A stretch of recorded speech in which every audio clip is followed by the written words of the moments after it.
भारत की इन 5 जगहों से जुड़ी हैं रावण के जीवन की सबसे प्रमुख घटनाएं। रावण को अपने काल का सबसे श्रेष्ठ विद्वान और तपस्वी माना गया है। ये बात अलग है कि उसके बुरे कर्मों के कारण उसका पांडित्य भी उसकी रक्षा नहीं कर पाया। रावण के बारे में अनेक ग्रंथों में वर्णन मिलते हैं।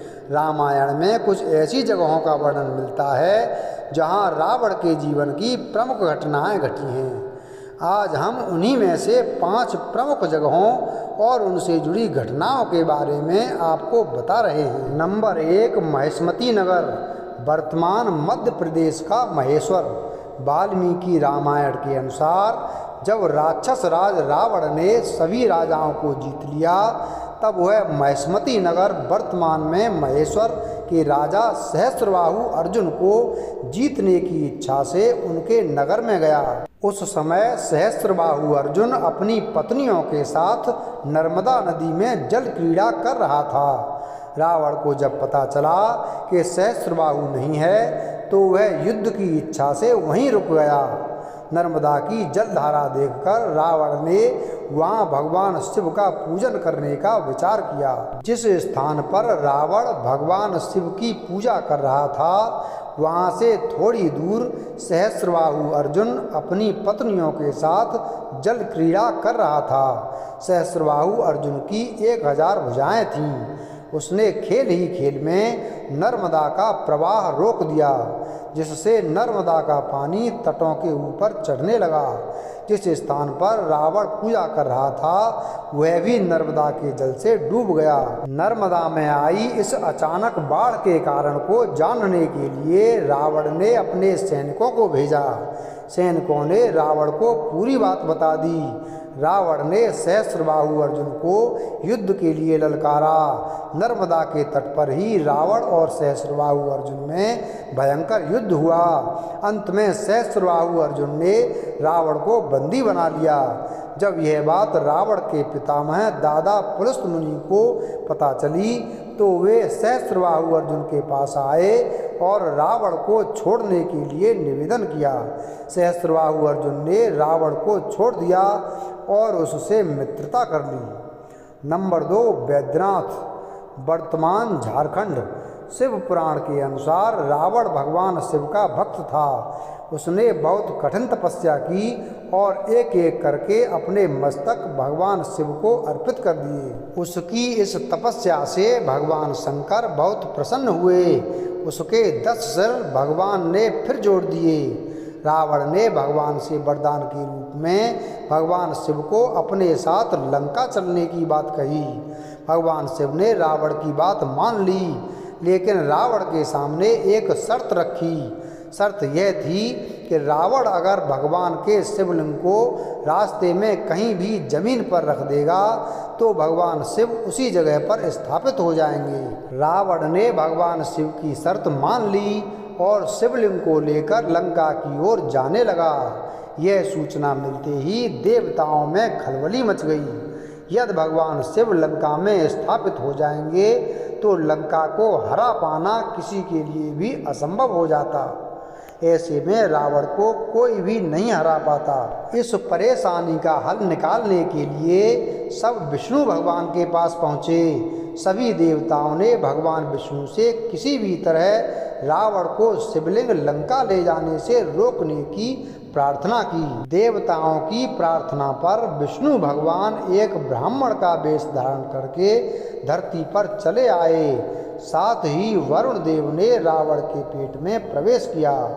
जैसे ही वरुण देव रावण के पेट में घुसे, रावण को बड़ी तीव्र लघुशंका लगी। लघुशंका करने के पहले रावण को शिवलिंग किसी के हाथ में देना था। तभी वहाँ से ब्राह्मण वेश में भगवान विष्णु गुजरे। रावण ने उन्हें थोड़ी देर शिवलिंग पकड़ने का आग्रह किया। वह खुद लघुशंका करने चला गया, लेकिन उसके पेट में तो वरुण देव घुसे हुए थे। रावण के बहुत देर तक ना जाने पर ब्राह्मण ने शिवलिंग को नीचे रख दिया। जैसे ही शिवलिंग नीचे स्थापित हुआ, वरुण देव रावण के पेट से निकल गए। रावण जब ब्राह्मण को देखने आया तो देखा कि शिवलिंग जमीन पर रखा हुआ है और ब्राह्मण जा चुका है। उसने शिवलिंग उठाने की कोशिश की, लेकिन शर्त के अनुसार भगवान शिव उसी जगह पर स्थापित हो गए थे। आखिर में क्रोधित होकर रावण ने शिवलिंग पर मुष्टि प्रहार किया, जिससे वह जमीन में धंस गया। बाद में रावण ने क्षमा मांगी। कहते हैं वह रोज लंका से शिव पूजा के लिए बैद्यनाथ आता था। जिस जगह ब्राह्मण ने शिवलिंग रखा वहीं आज शंकर भगवान का मंदिर है, जिसे बैद्यनाथ धाम कहते हैं। नंबर 3, पंचवटी, वर्तमान नासिक। पंचवटी नासिक जिला महाराष्ट्र में गोदावरी नदी के निकट स्थित एक प्रसिद्ध पौराणिक स्थान है। यहाँ पर भगवान श्री राम, लक्ष्मण और माता सीता सहित अपने वनवास काल में काफ़ी दिनों तक रहे थे। वाल्मीकि रामायण के अनुसार यहीं से लंका के राजा रावण ने माता सीता का हरण किया था। रावण ने मारीच नाम के राक्षस को सीता हरण की योजना में शामिल किया। उसने सोने के हिरण का रूप धारण किया। सीता जी उस पर मोहित हो गईं। सीता जी ने राम जी को उस हिरण को लाने को कहा। बाद में राम के न लौटने पर लक्ष्मण उन्हें खोजने वन में गए। रावण साधु के वेश में आया और सीता जी का हरण करके ले गया। यहाँ श्री राम का बनाया हुआ एक मंदिर खंडहर रूप में विद्यमान है। नंबर 4, किष्किंधापुरी, वर्तमान कर्नाटक। एक बार रावण ने सुना कि किष्किंधापुरी का राजा बाली बड़ा बलवान और पराक्रमी है, तो वह उसके पास युद्ध करने के लिए जा पहुंचा।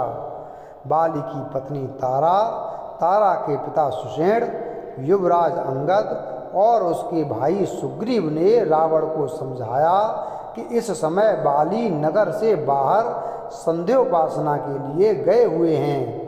वे ही आपसे युद्ध कर सकते हैं। अन्य कोई वानर इतना पराक्रमी नहीं है जो आपके साथ युद्ध कर सके। इसलिए आप थोड़ी देर उनकी प्रतीक्षा करें। साथ ही सुग्रीव ने रावण को बाली की ताकत और क्षमता के बारे में बताया और दक्षिण के तट पर जाने को कहा, क्योंकि बाली वहीं पर था। सुग्रीव के वचन सुनकर रावण विमान पर सवार हो तत्काल दक्षिण सागर में उस स्थान पर जा पहुंचा जहां बाली संध्या आरती कर रहा था। उसने सोचा कि मैं चुपचाप बाली पर आक्रमण कर दूंगा। बाली ने रावण को आते देख लिया, लेकिन वह बिल्कुल भी विचलित नहीं हुआ और वैदिक मंत्रों का उच्चारण करता रहा। जैसे ही उसे पकड़ने के लिए रावण ने पीछे से हाथ बढ़ाया, लेकिन बाली ने उसे पकड़कर अपनी कांख बाजू में दबा लिया और आकाश में उड़ चला। रावण बार बार बाली को अपने नखों से कचोटता रहा, लेकिन बाली ने उसकी कोई चिंता नहीं की। तब उसे छुड़ाने के लिए रावण के मंत्री और सिपाही उसके पीछे शोर मचाते हुए दौड़े, लेकिन वे बाली के पास तक ना पहुंच सके। इस प्रकार बाली रावण को लेकर पश्चिम सागर के तट पर पहुंचा। वहां उसने संध्योपासना पूरी की। फिर वह दशानन को लिए हुए किष्किंधापुरी लौटा। अपने उपवन में एक आसन पर बैठकर उसने रावण को अपनी कांख से निकालकर पूछा कि अब कहिए आप कौन हैं और किस लिए आए हैं। रावण ने उत्तर दिया कि मैं लंका का राजा रावण हूँ और आपके साथ युद्ध करने के लिए आया था। मैंने आपका अद्भुत बल देख लिया।